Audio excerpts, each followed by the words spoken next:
Busy city corridor has been the site of 3 pedestrian versus car crashes just in the last week. City officials say they're putting together a plan to try to stop the problem. News 3's Jessica Arp is live on Monroe Street, where one crash happened just last night.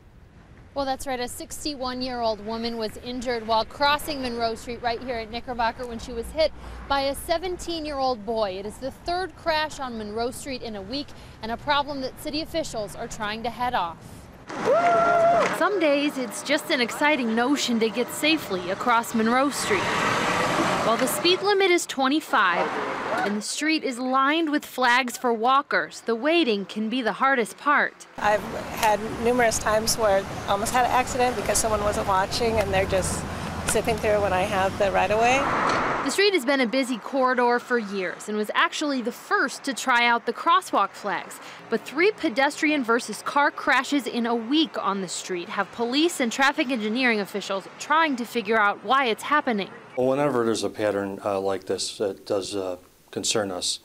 In terms of contributing factors, the construction on Fish-Hatchery Road may be a contributing factor in as much as it's creating additional traffic volume. If we can get some additional islands in.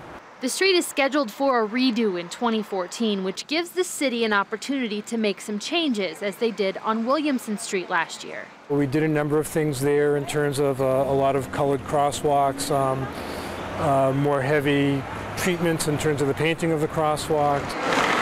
Lighting and more islands may also be on the way, but even those who use Monroe Street say it may just be that everyone needs to pay more attention. I have to watch out for pedestrians too, so it's not all the car's fault. It's everybody's responsibility. Now, while police do say that increased traffic possibly coming from Fish-Hatchery Road could be part of the problem, engineering points out that 2 of the drivers in these crashes were actually from this neighborhood, so they were likely familiar with the corridor.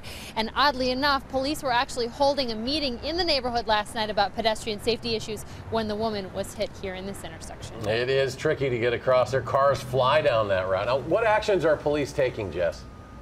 Well, they say that community education might be key, letting drivers know they need to slow down here, about people coming out with flags into these crosswalks, but they might also do what they call a duck sting, where they send an undercover officer into the crosswalk to see if cars do stop and then ticketing drivers that don't. It certainly gets people's attention. Thanks, Jess.